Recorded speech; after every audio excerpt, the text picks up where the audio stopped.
Fear can often be the reason for our failures in life. Being scared of not being good enough can sometimes hold us back from even having a go. My goals are to see what I can learn from the best athletes from around the nation so that I can become the best trainer and athlete that I can possibly be. So to do that, today I'll be overcoming a fear of my own, the fear of flight, here with Red Bull Air Race pilot Matt Hall.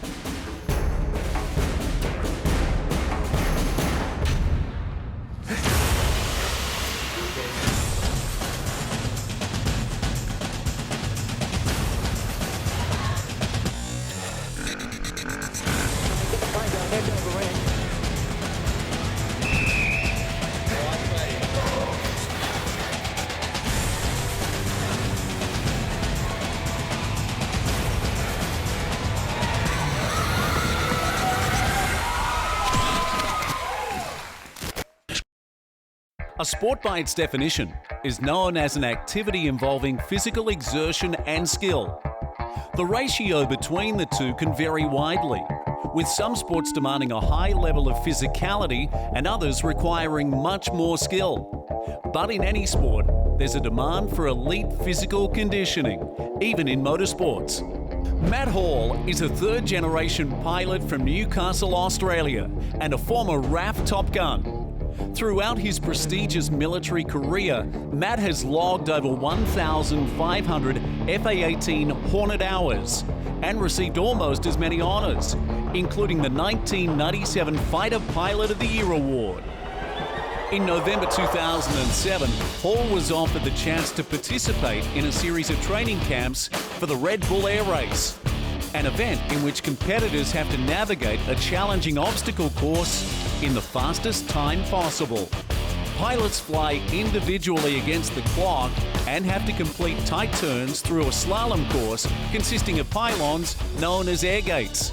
He successfully completed the qualification camp, becoming the first Australian to be awarded the Red Bull Air Race Super License.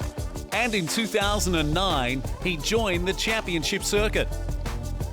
Matt Murphy has made a career out of endurance running and is comfortable with both feet firmly on the ground. But today, he'll be pushed out of his element and far from his comfort zone as he trains with a man that was simply born to fly.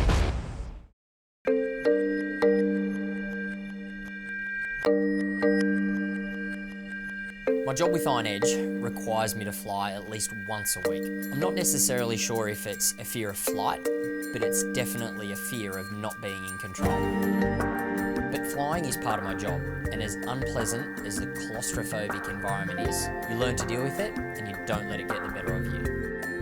Out of any Search4Hurt training session, today is very unique for me. Yes, there'll be somewhat of a physical side, but it's definitely more than leaving my comfort zone that's got me a little bit fearful. It's early morning when we arrive at Belmont Airstrip, which has a humble runway and just a single hangar just south of Newcastle. I'm nervous and anxious, but also excited that I'm about to meet a motorsport legend. We're here with Red Bull Air Race pilot Matt Hall. Thanks for joining us. The first thing I want to know is, how does Matt train to be such an elite pilot?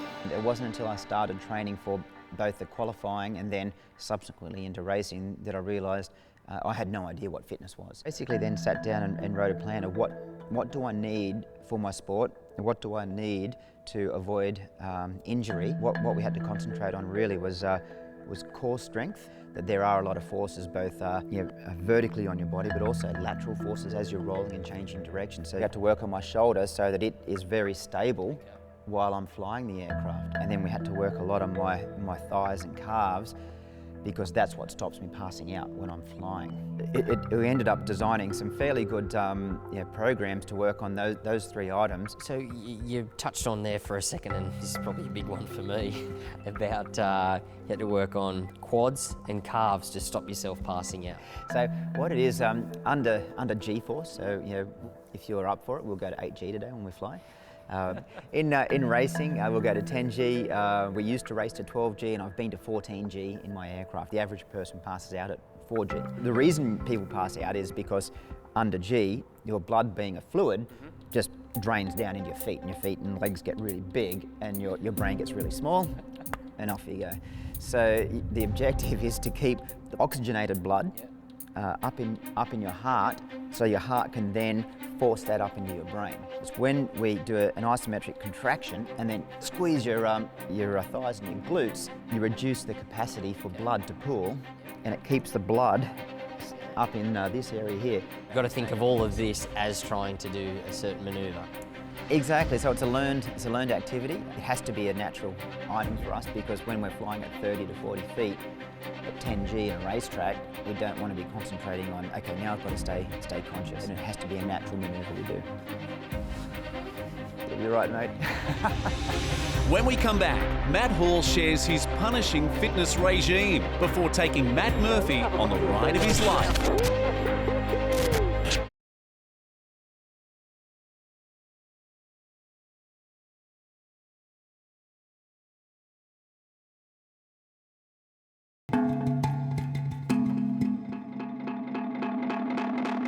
I'm in Belmont, where I'm hanging out with Red Bull Air Race pilot Matt Hall. Today, we headed up in a slightly more modest version of Matt's race day aircraft.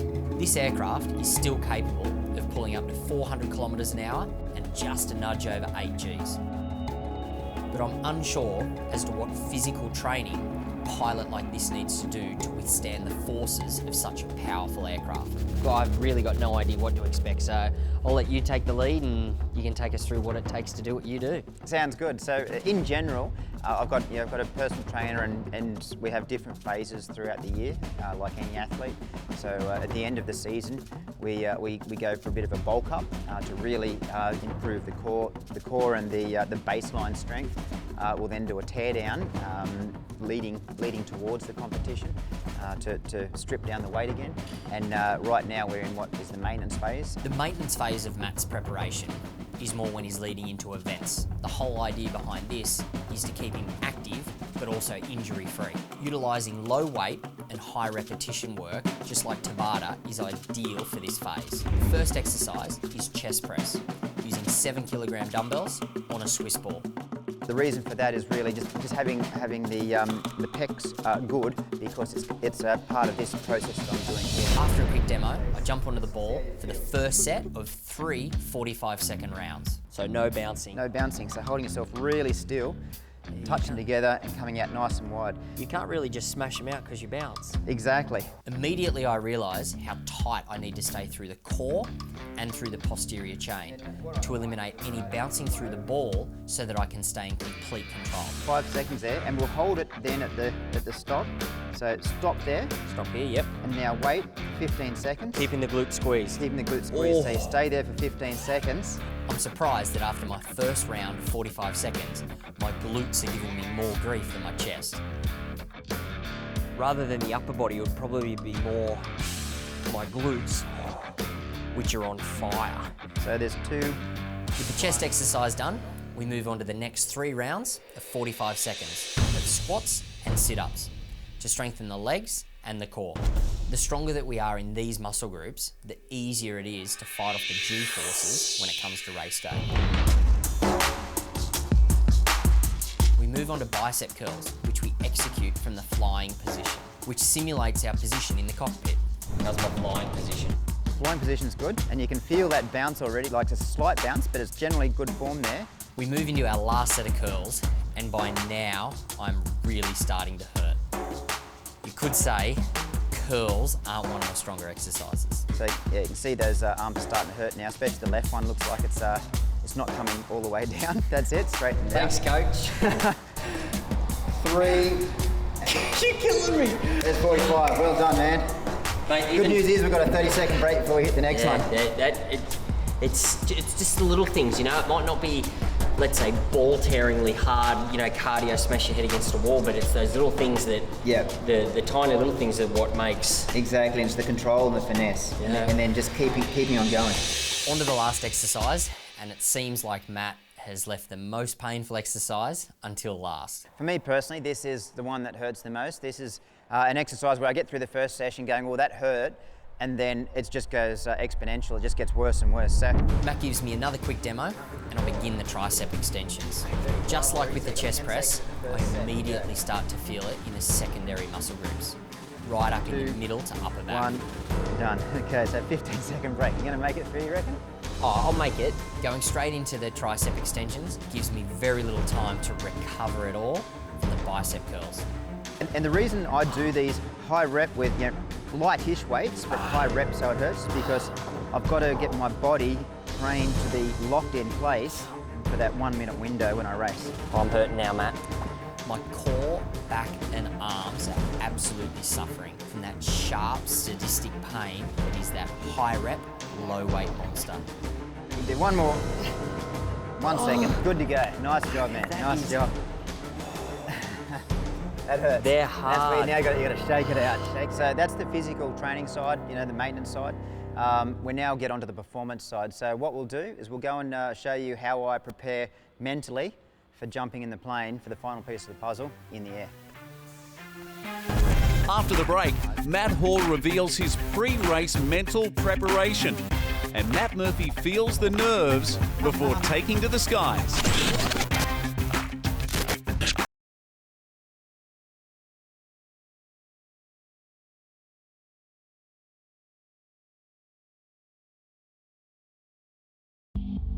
In June 2010, Matt Hall was in Windsor, Ontario with the Red Bull Air Race. On this particular day, he took to the skies for a flight that he'd never forget. During an otherwise successful qualifying round, Matt came about as close as possible to an aircraft crash, and I just had to know a little bit more about those terrifying moments down there. In overview, basically I stalled my aircraft in a high G turn. I had to get the aircraft flying again, at the same time roll it upright. In the process of that, I sank into the water. I thought I was actually going to stay in the water and tumble, but I managed to keep it upright, got it out of the water again, and then flew back and landed the aircraft without incident. Okay, just head for 3. So it's about as close as you can get to a full-blown crash in an aircraft. Matt's razor-sharp reaction speed and his extensive experience as a pilot enabled him to control the plane on impact and fly away from what would have otherwise been an absolute tragedy. I'm about to go flying with this guy. Naturally, I want to know how on earth something like this can possibly happen. We went into our own full-blown crash investigation, basically. And what we found was, yes, the aircraft had some issues, but it had issues because of my mental state. On that particular flight, I was actually strapped into the aircraft to go flying. Normally that's my clean area. It's just me in the plane, nothing else matters. And someone came up to me with a phone saying, oh, this is a sponsorship department, I want to talk to you. So I actually took a phone call while sitting in the plane.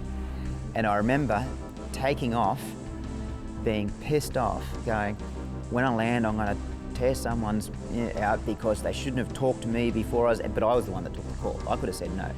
And I was laying blame on other people while I'm in the aircraft, and I'm angry and I'm tired and I'm frustrated and I'm tired and I've got a head cold flying a plane that doesn't fly very well, trying to win a race, and that's the result. So it was all mental. Listening to Matt attribute his near miss almost entirely to his mental state gets me interested in how much mental preparation he goes through before a flight. Sport psychology is always about being able to get to the peak mental condition on a demand basis, to be able to do it on demand repetitively to the same level. So we do use some fairly stringent routines in training and in racing. Matt goes on to tell me about some of the techniques he uses before he can reach that peak mental condition before a flight, including resting for 20 minutes, reviewing his goals for the race, and then a full visualisation of the entire race course. I'll then sit down with my eyes closed and then in slow motion run through the track in detail. I'll then speed up the process until I'm running through the track in real time, so it should take me 1 minute to run right through the track. And while I'm doing that, I should feel my heart rate increase and my blood pressure increase, and I'll be straining. I'll actually break out in a sweat while I'm sitting in a chair, practicing the flight in my head. On race day, Matt can reach up to speeds of 400 kilometres per hour with only being 30 feet from the ground. He's making life or death decisions constantly, so knowing the course like the back of his hand is an absolute must. It's time to hit the runway. So we've done the long duration physical training that happens weeks in advance. Then before I fly, I need to make sure that my brain is clear and I'm prepping my body for what's going to happen. So I generally just walk through the track. Matt then begins to mentally walk or fly through the Abu Dhabi course. To the start gate, I'm just going 1, 2, 3, over the reverse. It's amazing watching him visualise the entire course, reciting how every turn's done, when to accelerate, and even when to implement the breathing techniques used to fight the amazing G-force. Seeing how focused Matt is and how serious he takes the mental preparation before a flight should be comforting. But my heart rate is rising just watching him, and it's only adding to my nerves. And start finishing gate close, up. Okay, so that's one run through the track, gets me focused, my heart rate comes up through that, I can feel the adrenaline starting to pump a little bit, hairs in the back of the neck. Like I got now. I'm ready to go. Are you ready to go? No. Well, let's get you strapped in, get you comfortable. Yep. We'll ease into it. We won't be pulling high G until a good 90 seconds after takeoff.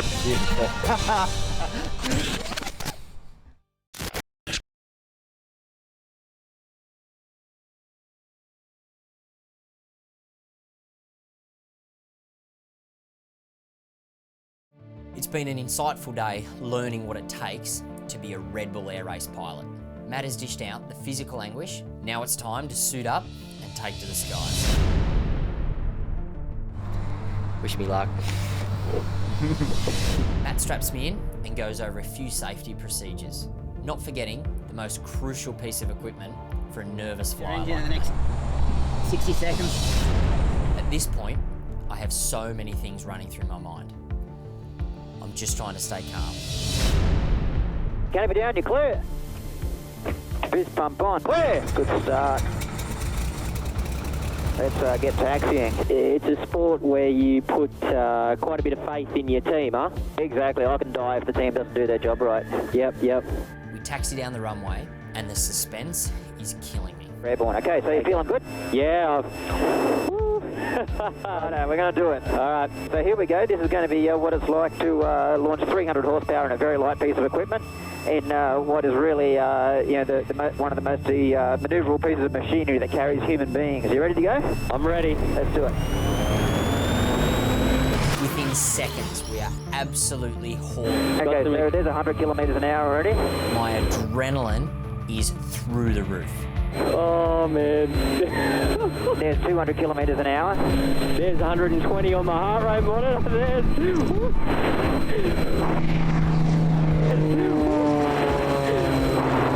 Oh, that's awesome. There we are, 30 degrees nose up, climbing steeply. That is awesome. The view is absolutely amazing. Where your heart rate would have come up initially, and now we're airborne, you go, hey, this is amazing. Having a bird's eye view of the coastline on a day like today was unforgettable. All my nerves were gone and I was really starting to enjoy myself. Mate, that is unbelievable, Matt. And here we are. This is what it's like to fly around the coastline of Australia. And this is why I love it. How good. But this is Search4Hurt. Oh, man. Yeah, so heart rate's back down now. 93 was 130. Yep. So we're... And I knew things were about to get a lot less peaceful up in the sky. Yeah, so what we're going to do is just a few quick confidence building exercises and just get your body used to the G. Matt explains to me that in a commercial airliner, you can experience around 1.5 Gs in a turn. So we're going to go straight to a 2G turn initially. Pulling G it doesn't hurt, it's just different. 2 Gs was comfortable. We're going to push to 4G. Yep. 4G is a significant step up, and this will be the most G-forces I've ever experienced. When we come out of this, you're going to feel probably a little bit tingly because it's a new sensation, and your heart rate's probably going to be up a little bit as we come out. Okay? Yeah. So you feeling good? Ready to go. We're going to do one of those G strains. You ready? Yep. So take a big breath and squeeze. Squeeze, keep squeezing. Take another breath, breathe it out, breathe in again and squeeze. Keep squeezing. Okay, rolling out there. Having Matt talk me through the breathing technique really helped a lot because I could feel the impact of the G on my body. Check your heart rate monitor now. Yeah, 132. Okay, so that brought it up. Matt tells me that this is about where most people's bodies start to fade. So what we're going to do now is we're actually going to do a couple of rolls. So looking out the front, here we go. You can start to feel now the aggressiveness of the aircraft. The next progression is being comfortable with flying upside down. Looking out the front, ready? Yep. So look up above you at the ground. And we can stay here all day. This plane is perfectly safe like this. We just fly along all day. Looking up and seeing the ocean pass by above me was incredible.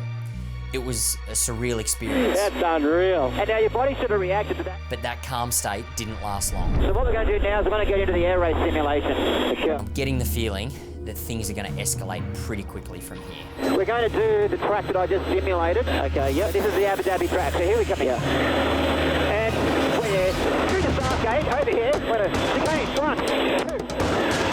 Over here. Here comes the high G turn. Here we go. All right, we go. Keep straightening. All the way around. On road. Down the hill. Leveling out. Gate over here. Round this way. Level gate. Round. Going past the pylon, single pylon, pulling harder, back through the start gate, level, okay, back to the chicane. 1, 2, 3, over here. All I was focusing on was my breathing and fighting the G-force. We're running out of energy in the plane, so it's a lower G flutter turn. Out, round, back we go, over here, and level gate, round, single pylon, coming up all the way around, and back to the start gate, boom, and we're finished. It felt good to get through the course and still be conscious. Righto, so you want to try 8G? What did we do then? We got to 6.5 just then. 8 Gs. I wasn't crazy about that idea. You'll be right. You good? I'll just hold tight. We're getting up to 400 kilometres an hour here. There we are. 400 kilometres an hour. Are you ready? Yeah. Big breath and squeeze. Keep squeezing. Halfway through the 8G turn, I feel like I'm in the map hall time machine. It looks like I've aged 10 years. There we are. Another moment, and it would have been lights out for me. It was like I was going to sleep. Everything just went black. Right at the end, everything went black. Yeah. So you're pretty close to passing out right at the end there. Yeah, what's your heart done now? Yeah, 153. The force on my body was absolutely relentless, and no matter how hard I fought it, I just felt fainter and fainter. Cool. Right, so that's basically what the high G in the racing is. So now let's just have a bit of a play with the aircraft and show you what else it can do. How's that sound? Yeah, sounds good. Okay, so you let me know if you're not enjoying it or feeling a bit sick, okay? Yeah. We're going to do a roll this way, a roll back again, and now what's called a tumble. So we're going to kick in full rudder and then get the plane going end over end. My body is getting pulled in every direction through the tumbles. There we go, we're rolling. We're still rolling. So this one's quite relaxing. Yeah. You can hear it. There we go. My body's trying to tell me something. My head is getting hot. My mouth is beginning to water. Ready? Here we go.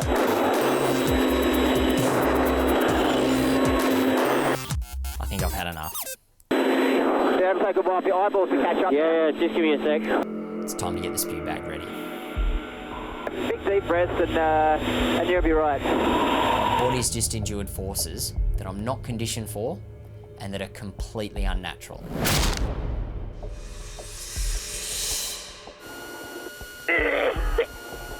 Only probably the last minute, I started going, all right, feeling a bit off. But then, yeah, just coming in. Well, I survived. Today, Matt shared his training regime with me, and he also gave me the tools to safely try something that is completely out of my comfort zone. The old ground. I have a new appreciation for how physically demanding this motorsport can be. And I'm happy to know that Matt didn't take it easy on me either. We did everything we could. Okay. We were smashing it out because we were searching for hurt, man. I found it. It's good to be on land.